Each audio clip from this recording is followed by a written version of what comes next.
Hello learners, in this video we will learn how to use GraphView of Neo4j desktop to change this captions and size and color and other things of your nodes.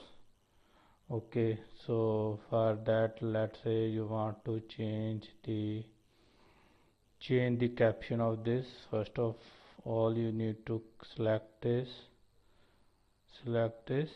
okay, and for caption you can change this, the place of name you can change this to born, okay, or ID. And if you want to reduce the size of this circle, then you can also change this size, okay. And apart from that, you can also change the color of this, okay.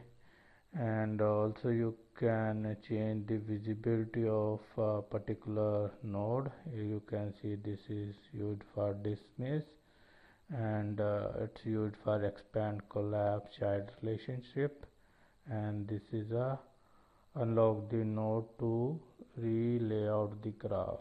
Let's check these options.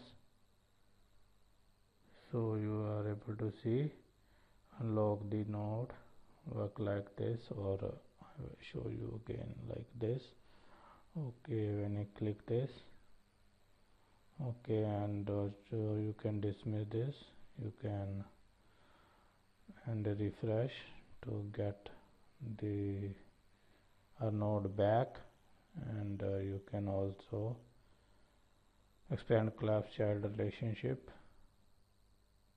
You can see these are the child relationship, okay. So collapse, it's gone, now it's appear again, okay. And that's all for this video. Please, if you like my videos, please like, share and my video and subscribe my channel. Thank you very much.